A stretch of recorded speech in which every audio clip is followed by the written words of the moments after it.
일단 그 매뉴얼 당사자 만든 관련자를 처벌을 해야 되겠고 또 카카오도 진정성을 보여야 됩니다.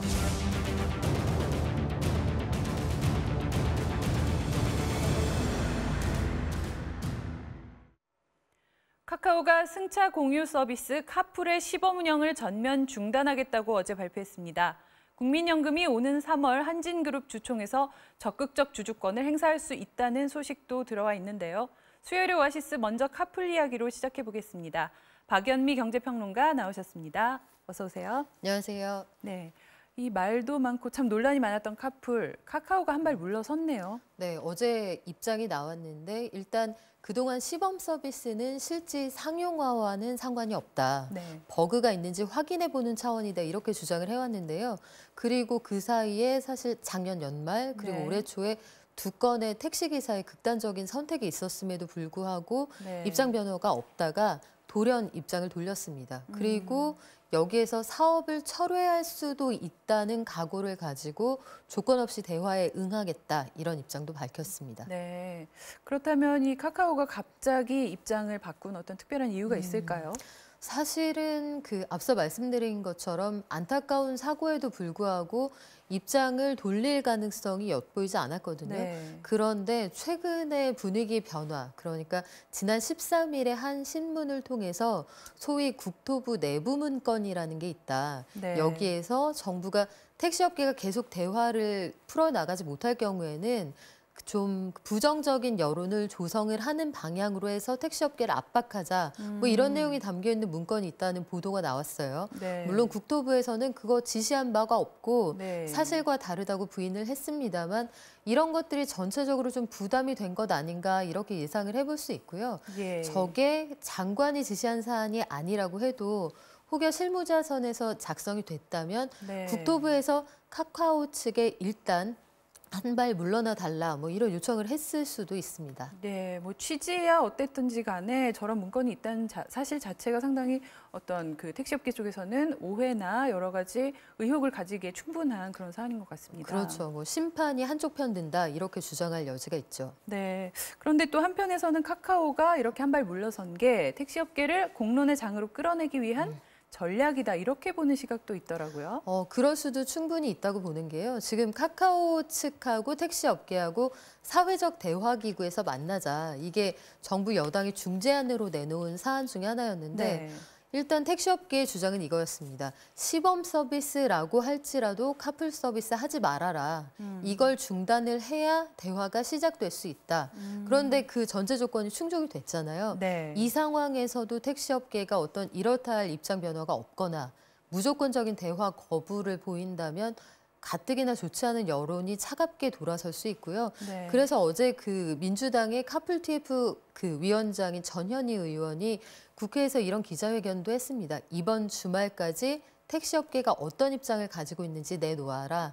전방위적인 압박이 되고 있는 상황인데 택시업계는 이 와중에 카카오 측을 검찰에 고발하는 방안을 고민하고 있다. 이런 입장을 또 내놓더군요. 네, 그렇다면 이제 택시업계의 움직임에 관심이 아무래도 쏠릴 텐데 좀 어떻게 갈 걸로 전망하십니까? 글쎄요, 지금으로서는 굉장히 강경한 입장이에요. 앞서 말씀드린 것처럼 그 국토부 문건이라는 것이 아주 도화선이 되어서 김현미 네. 국토부 장관 물러나라, 대통령 면담하자, 관계자 처벌하고 국회 상임위 열어서 이거 진상규명하자까지 요구를 하고 있는 네. 상황입니다.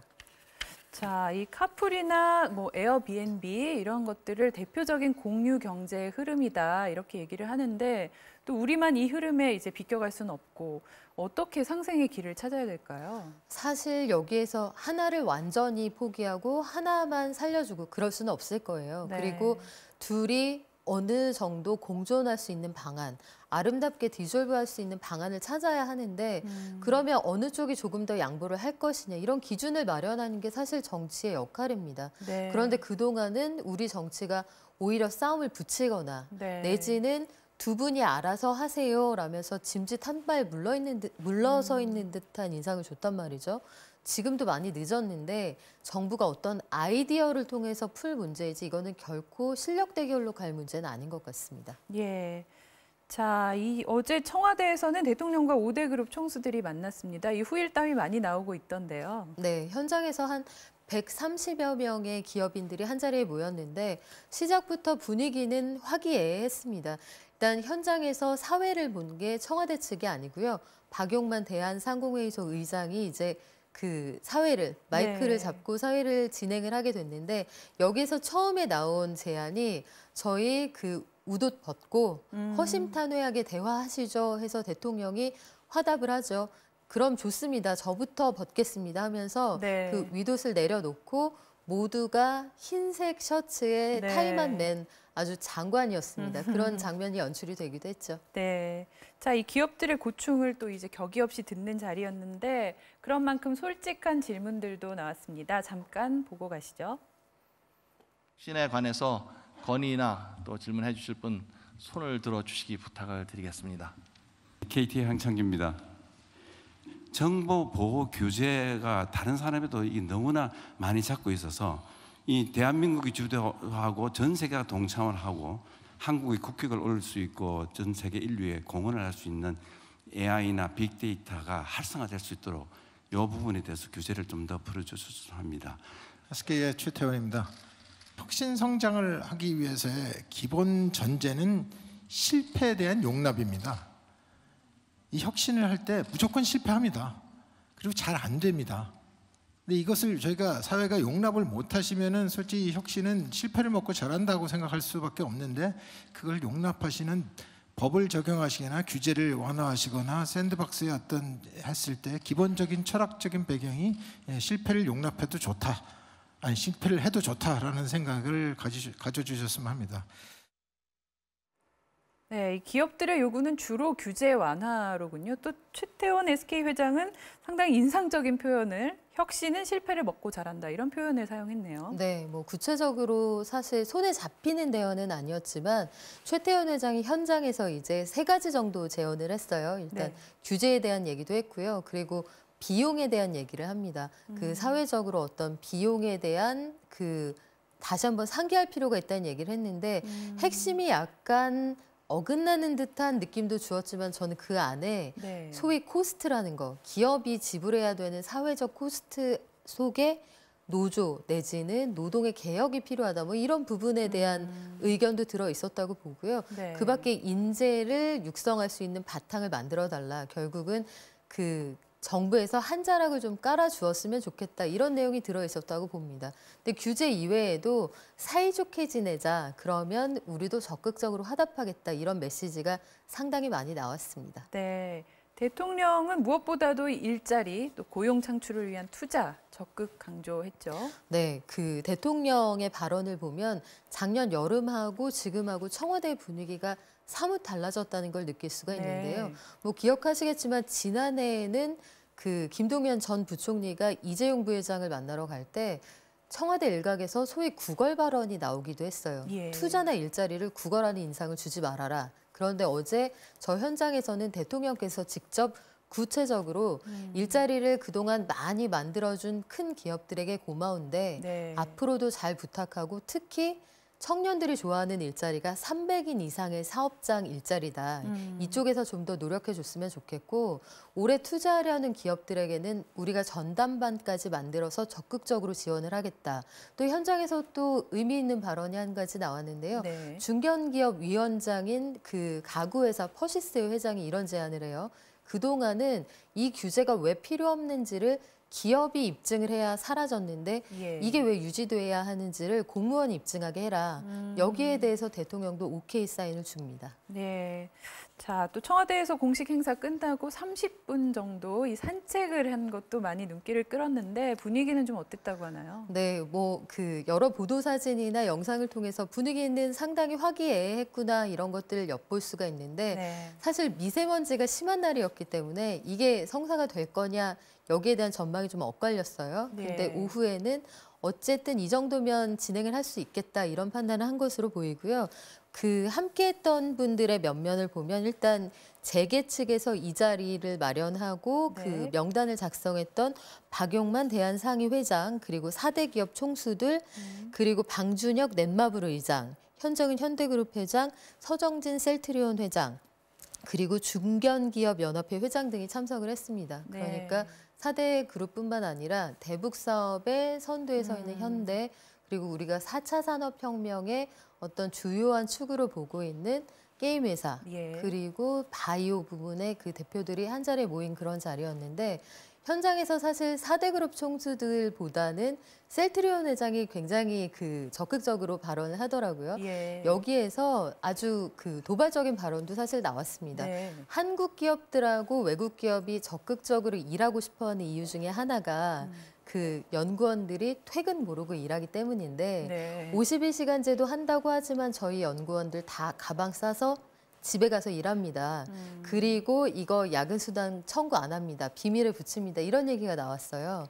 직접적으로 현 정부의 노동 정책을 비판한 건 아니지만 우회해서 애들로 우회해서 표현했네요. 표현을 했다, 그런 해석들이 나옵니다. 네, 그래서 이 티타임 참석자 그 구성만으로도 참 어떤 많은 그 의미가 의미가 있죠. 있다 이렇게 보여지는데, 또 반도체 관련해서 뭐 이재용 회장의 대화나 또 현정은 회장과의 대화도 또 화제에 오르고 있어요. 네, 반도체가 사실 우리 수출의 5분의 1이다, 중요하다, 이런 말씀은 몇 번 드렸는데, 그래서 대통령도 반도체가 요즘 어렵다면서요, 이렇게 운을 떼요. 네. 여기에 대해서 이재용 부회장이 사실 기존에는 보여주지 않았던 다소 자신감 있는 명쾌한 발언을 내놓습니다. 예. 이럴 때 실력 나오는 거죠. 그런 답변이 돌아왔고요.